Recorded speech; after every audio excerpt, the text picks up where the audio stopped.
soon. We're live, says YouTube. Hi, everybody. It might take a second to get from Riverside over into YouTube.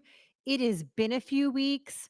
So if we're a little scrambled, that's why. But it looks like we've already got folks here, which is fantastic. Hello, I see us. Do you see us, Alonzo? Hang on. Sorry. I opened YouTube and then I got sidetracked.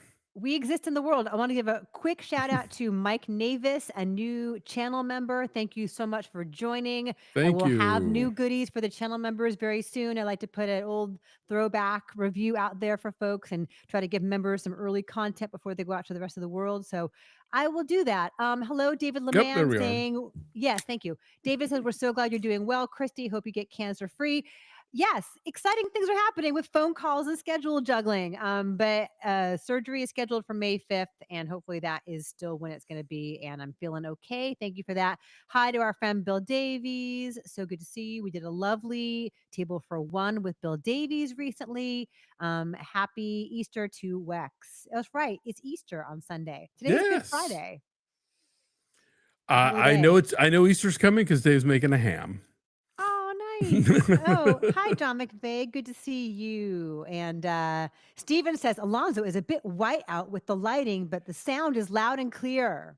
He Well, just fixed his yay. curtains too. You just I fixed your curtains. I can fix them more. I just the sun is really just like hitting right now. I'm gonna You can fix that. Also, I'd love to know how I sound because there's always some sort of like kerfuffle with my sound levels. We will get it ready.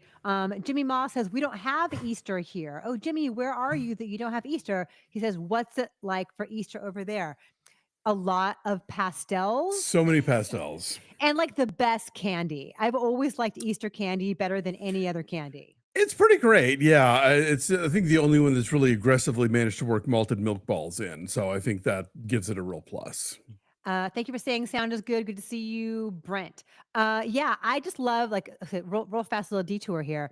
The Reese's peanut butter eggs, not the roundy ones, but the flat ones. You know how they do like pumpkins and Christmas trees? Mhm. Those are better than normal Reese's peanut butter cups because there's like more peanut butter and the texture is different. Anyway, those are my weakness. Oh, believe me, Dave White will engage in a debate about chocolate to peanut butter ratio, and he is OG cup or mini foil wrapped cup and nothing else. He will not do the holidays.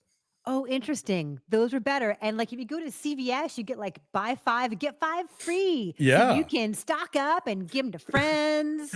and on Monday they'll be even cheaper if anything's left. Can't wait. We have a question for you, Alonzo. Imad Oh, says, Alonzo, has anyone ever told you that you look like Jack Black?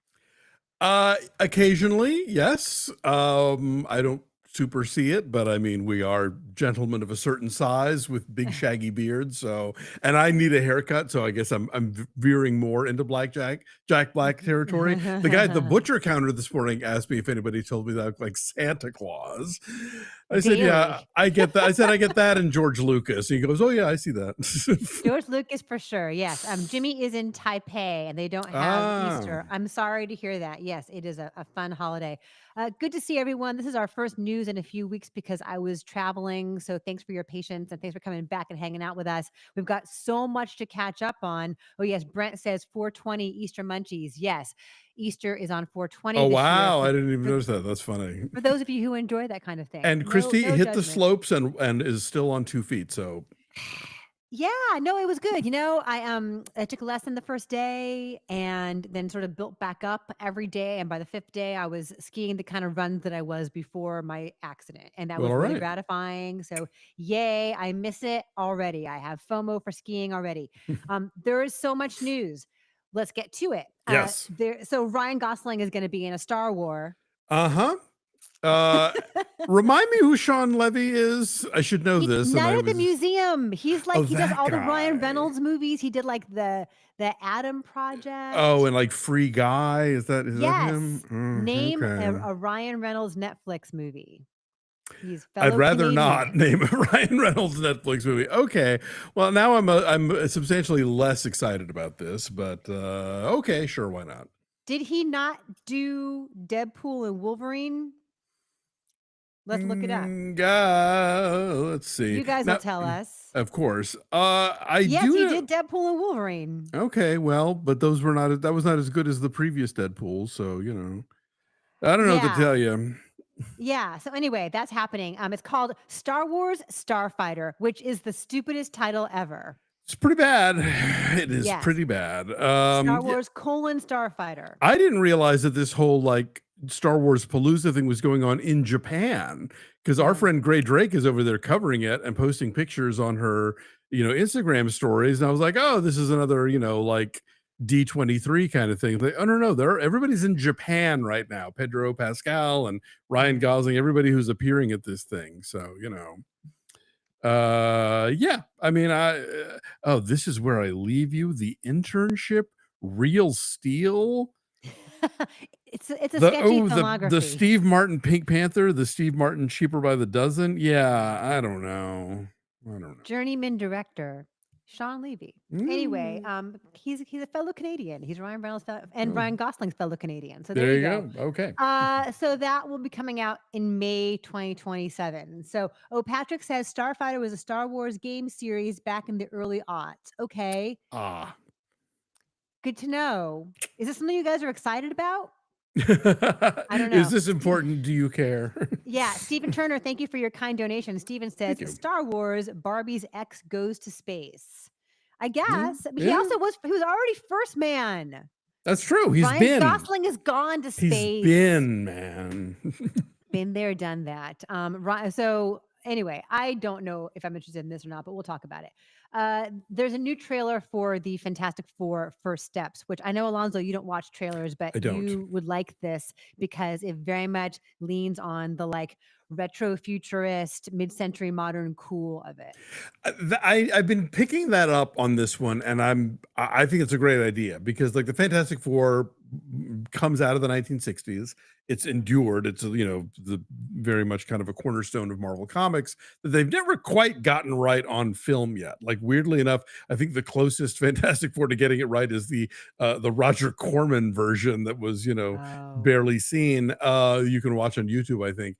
But yeah, I given that their attempts to be like their high tech sleek Fantastic Fours haven't really quite captured the imagination. Sure, why not go like sort of JFK era with it, which is when where the comic stayed from. I endorse this. I'm curious to see how it all comes out. It's a great cast. Yeah, for sure. Vanessa Kirby, Eben Moss-Backrack. So it looks really fun. It looks like tactile and not just a bunch of like CGI blippy stuff. Yeah. Well, okay, I won't tell you because you haven't seen the trailer, but Brent's got a question about Sue Storm. And we have a question about you and your approach to trailers. We have someone asking here. Daniel Warren Guitar wants to know, why does Lonzo not watch trailers? Because well, for the same reason that I don't read press kits before I see the movie, because I think there's the movie that the studio wants to sell you, and then there's the movie.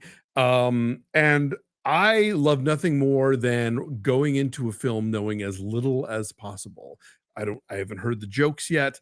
I don't know what the I've told this story before. Like, I love one of the things I love about the Venice Film Festival is it's these premieres of these big movies, and because I have managed to not read anything about it, I went into The Shape of Water not knowing what it was about. I went into Alexander Payne's Downsizing literally thinking it was going to be a comedy about Matt Damon losing his job. So I love to be surprised by movies in general, and I'm more surprised when I walk in not having seen the trailer. We just recorded our review of Sinners, and you talked about how Nick was like, I don't know what this movie's about, and I love that's the feeling I want to achieve every time. Doing this news segment, frankly, is telling me more than I want to know sometimes. Sorry, it's fine. But the people have needs, Alonzo. Our public awaits, and I'm here for them. But I just know, like, and I get why trailers exist and why people love them. And I used to love them. I mean, I used to watch HBO just to watch the trailers between the movies, But now that I have to see them for a living, my ideal state is tabula rasa. It's like, I know the title, maybe I know who's in it, but like if I can know almost nothing about the genre or the plot stuff, like that is exciting because everything is like, where are we going to go? What's it going to be? So that's what I try to achieve. Yeah, Leo points out, trailers spoil the whole movie for you. And yeah, speaking of Sinners, that second Sinners trailer gives away so much Yeah. that is so exciting about the movie and surprising from a genre perspective. And Yeah. so we tried to be careful about things, but things are already out there. Our friend Ed Looney says, "Hi guys, happy Friday. We Hi, had a Ed. very nice table for one with Ed Looney yesterday. We talked about Red Rooms, which neither of us had seen, so Yeah. that was a lot of fun. So thanks for that. Yeah, so that trailer is out there. Is also, I don't know if you had trailers, or actually, I just saw Sinners last night and I paid for a ticket for it. So you went to a screening, but at I my did. Sinners showing, there were trailers for the new 28 Years Later and also Uh-huh. for Thunderbolts. I have seen the Bolts trailer just because like I've been going to enough movies that I had to buy a ticket for where there was just no escaping it. Although Uh-huh. here's a trick that Dave White taught me is that if you close your eyes during the trailer, they all sound alike. And they all begin the same way with like ding. Yeah, and then and it's like the boom, and so yeah, it's just they do all kind of sound similar. Yeah, the Thunderbolts trailer is a lot of like snappy, quippy banter, Mhm. all of them giving each other a hard time, and then like where they slam each other into things, and Right. it's the usual Marvel destruction. So, Yeah. Hope it's fun. David, what was that? I said hope it's fun. Yeah, me too. David asks, "Are you guys going to do a review of the Rami Malek movie, The Amateur?" You saw it. I was on vacation. Yeah, I went back and watched the original. It's a remake, if you didn't know, of an early '80s movie of the same title. It's on Hulu with John Savage, and that movie was kind of a snooze. And I thought, oh well, this is the perfect movie to remake because like you have a central idea that's kind of interesting, but the execution's not good. And then I saw the remake, and I was like, well, the execution's better, but it's still like there's some action sequences that pop, but I kind of felt like it was a bit of a slog in between them. So yeah, I didn't love it. Okay. So we will not catch up with that. Good to know. Thank you.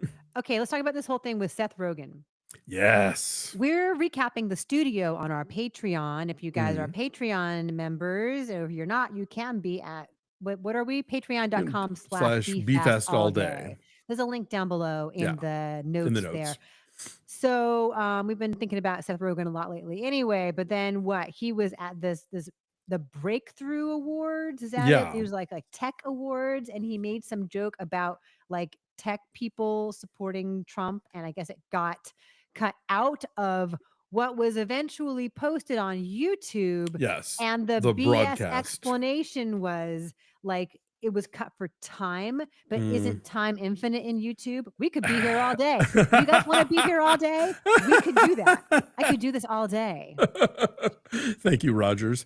Yeah, he basically said like, well, if you were supporting Trump, you've helped in the destruction of science. And I mean, he's not wrong. I mean, Yeah. between RFK Jr. and the gutting that's going on in a lot of very important departments, it is and plus like universities being hesitant to Right. do research or ask for grants in certain areas that they feel like not only are they going to not get the money, but they're going to be like actively punished for it. Yeah, we're hitting a really bleak period for science in this country because you know why. And yeah, so Rogan spoke truth to power. Apparently, there were some billionaires in that room, and they didn't cotton to it. So good on you, Seth Rogen. I wonder whose decision that was. Like who ultimately said like no no no no no. Like who got final cut on Yeah, that? good question. I don't know, and I don't know like what sponsor or underwriter they were afraid of offending, but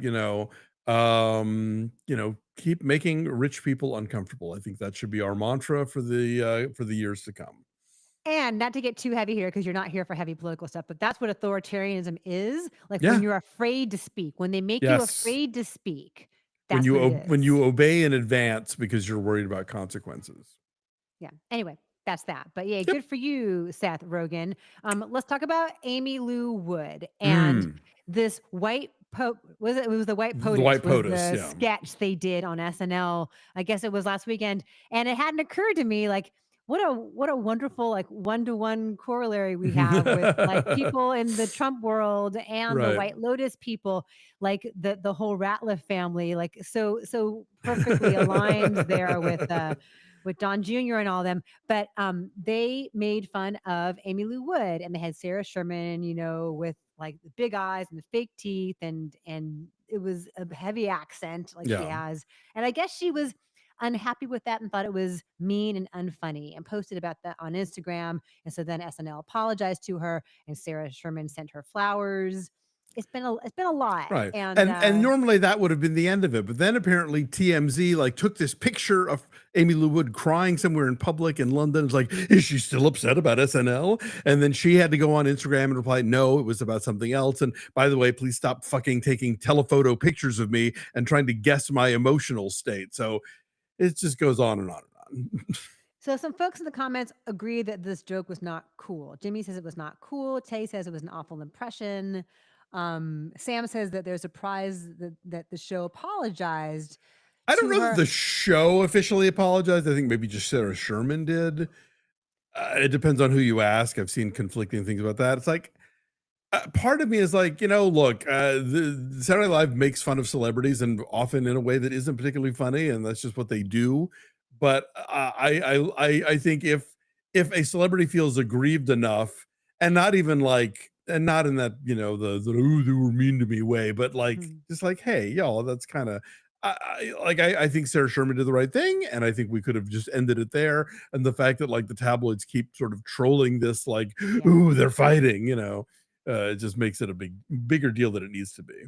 Yeah, like a week and a half, 2 weeks later, White Lotus still content still is clickable, and I think that like my feed is still, members of White Lotus like asking one another questions about who was the funniest person on set, or My how hot was it really?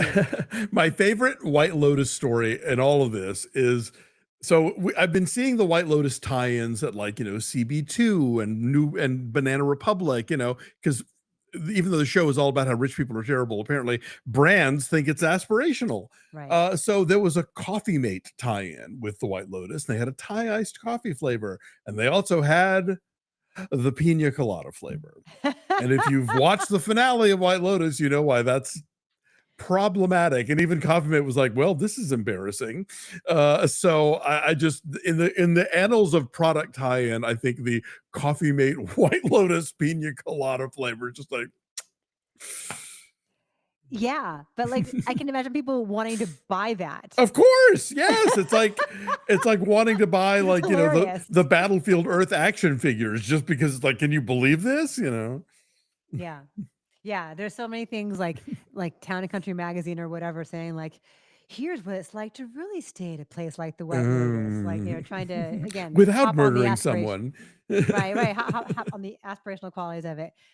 Marty says, "Hi, Marty. Happy to see Christy survive her holiday in Canada without injury, plus being able to find the White Lotus on Canadian cable. Yes, it's on Crave. For those of you playing at home, a lot of shows. Also, A Handmaid's Tale is on Crave Oh, if all you right are in then. Canada and need to watch all these things.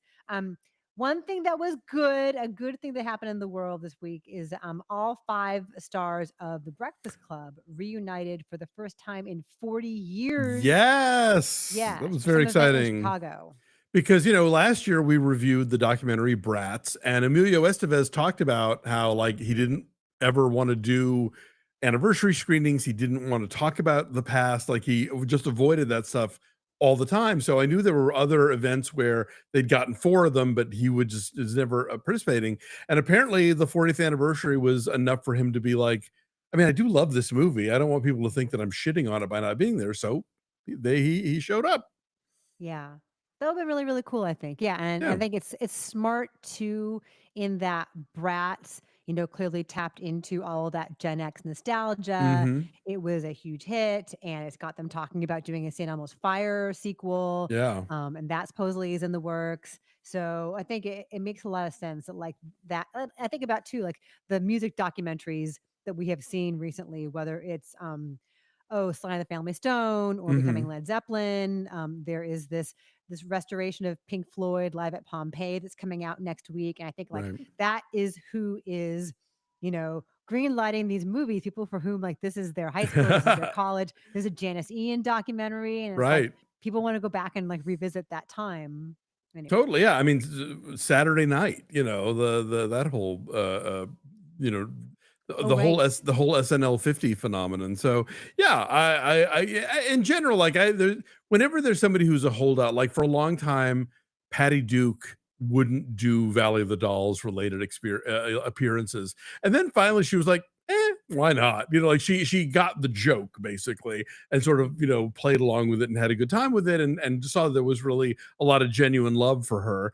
Like, I don't know if we'll ever reach the moment where Faye Dunaway will be ready to embrace Mommy Dearest. I think that's a wound that may not heal. But she at least talked about it in the doc, which was nice. So yeah, good on you, Emilio. Right. Like Elizabeth Berkley embracing Showgirls. Exactly. Perfect. It's very Yes. smart. Yes. Right? It's healing. It heals all of us. For sure. And I think that the longer these things go, the more that people kind of turn a corner and realize, I do actually love this. Like, I wouldn't have spent so many times watching this movie. I wouldn't be going in drag as this person if I didn't genuinely love something about this at its core. And like, my friend Ashley Hoff wrote a really good book about Mommy Dearest that came out last year. And I think a lot of people have really sort of turned a corner and been like, okay, yes, it has these sort of campy excesses to it, and it veers wildly away from the truth, but there's a lot of this that is sort of genuinely great, and that Dunaway's performance as Joan Crawford is kind of brilliantly operatic. And like, yes, should a director maybe have reined her in from time to time? Sure. But is she committed to the bit? Like, fucking A, And the fact that people still quote it, Yes. 40 plus years later, and you can say like no wire hangers and everyone will know what that means immediately, is meaningful and substantial. Was something to be that enduring to, pierce the And same with The Breakfast Club, For sure. So much more to talk about. Leslie Odom Jr. is returning to Hamilton on Broadway this fall to play Aaron Burr. Good luck getting a ticket for that. Yeah. We were just talking in our recap of the Daredevil Born Again finale. Like, if New York City is under martial law, how do they do Broadway? Right. 8:00 curfew. I'm sorry. No, 8:00 curtain. What are you thinking? Yeah, I guess. Yeah, they do all matinees. It's very confusing. Yeah. So, but anyway, but Leslie Odom Jr. will be back, and that'll be a very, very hot ticket, I'm sure. Something you can't get tickets for, it's not happening, is Fyre Festival 2. Although now that's under dispute. Okay, so the first report was it had been postponed, and the tickets had been refunded, and that like tourism people in Mexico were saying like, we don't have permits for this. We don't have this on our schedules.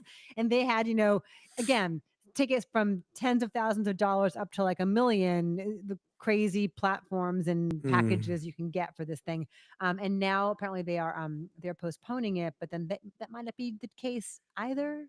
Who's buying a ticket to Fyre Festival 2? And is it a bit at this point? Like, are you just going to watch the whole thing implode? Do you honestly think that they learned anything from the first one, and this time's going to be different, and you're really going to have this luxury, rock star experience with your private cabin and your gourmet meal, and not, like a piece of lettuce on a piece of sandwich bread or whatever? Like, it boggles the mind that like there are that many fool me twice people out there like, oh, Fyre Festival 2, yeah, sign me up.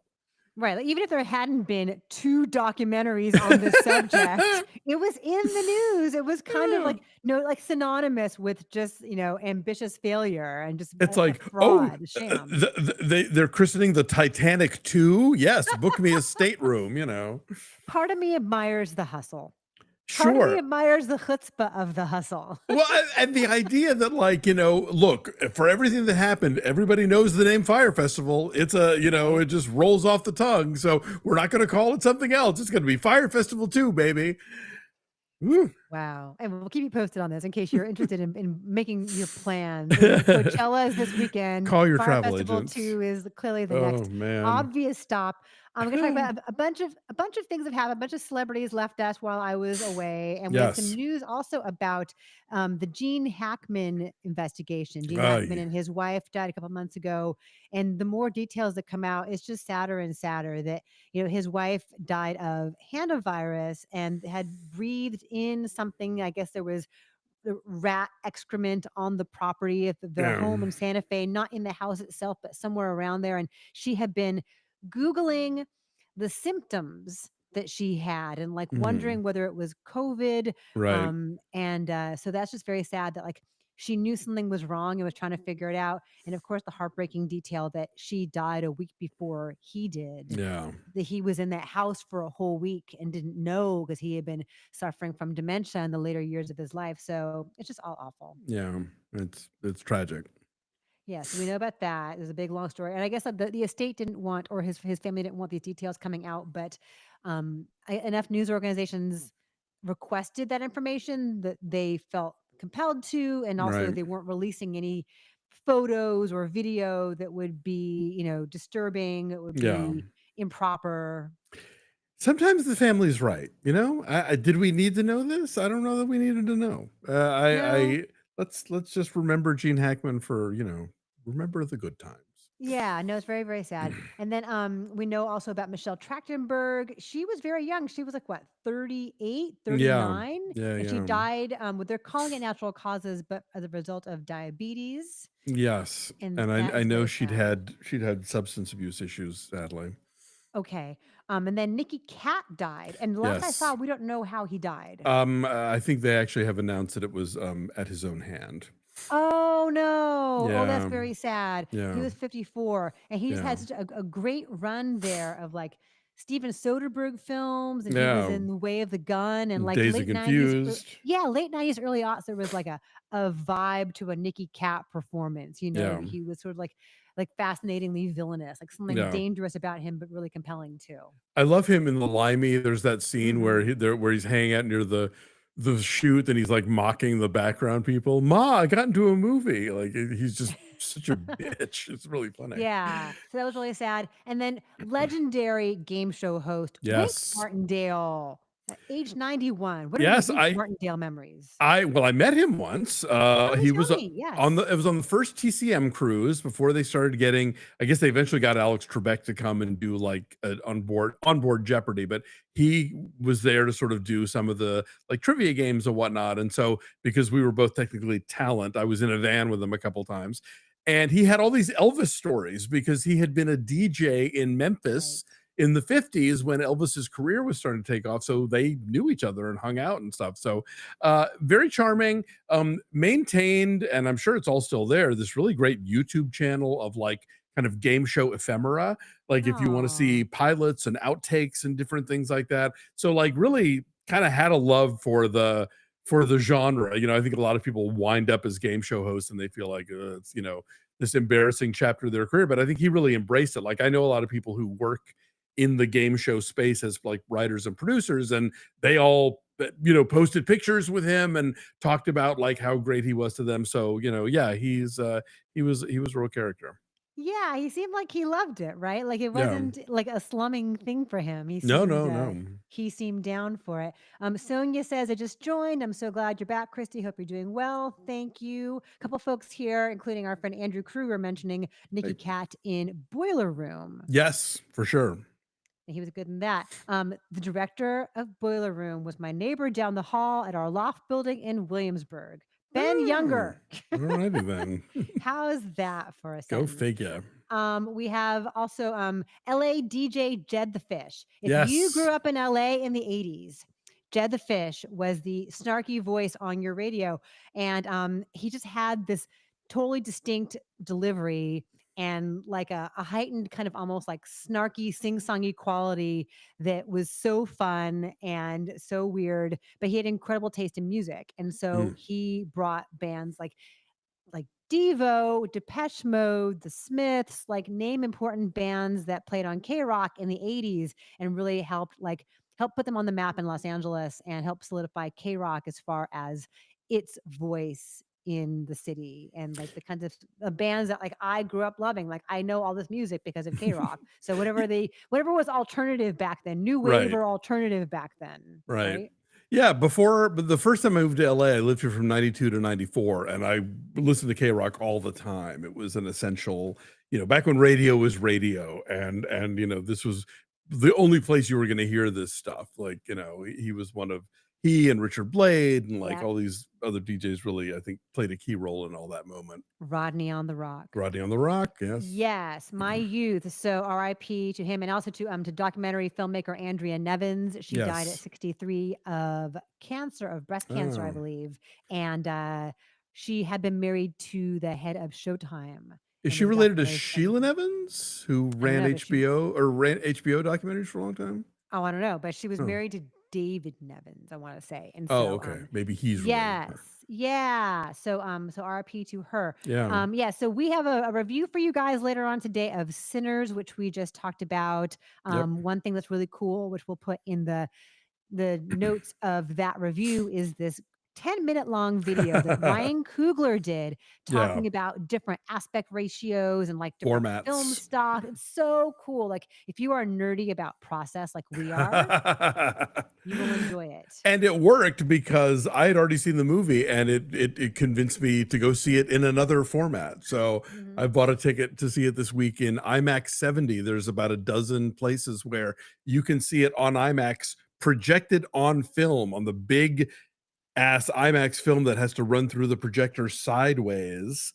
And Cool. so yeah, so they're doing that here at City Walk. And who knows, maybe I'll go again to the Vista and see it on 70 millimeter film. Yes, please do. I saw it at an IMAX here in my neighborhood last night. Mhm. It's not I don't think it's the real IMAX like at City Walk, but it did Right. definitely like change aspect ratio throughout. Cool.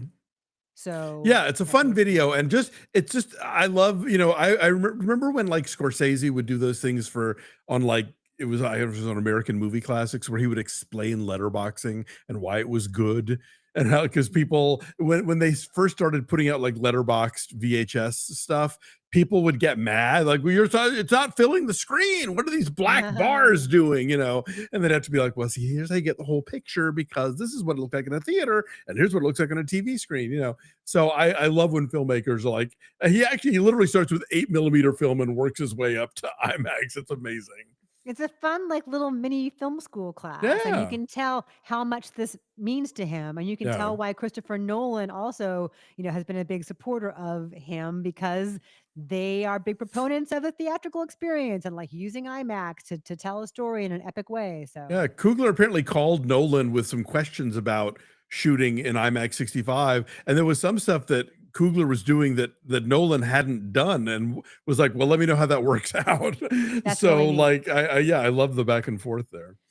Yes. Cool. So good to see you guys. Like a couple of things we've got to do after this. So we're going to wrap it up here in a second, but we're going to do this week's episode of The Handmaid's Tale, this week's episode of The Studio. Of course, we're also recapping The Last of Us over at our Patreon. And then Andor comes next week. Do Yep. you guys know how they're releasing Andor? Oh man. I hate this.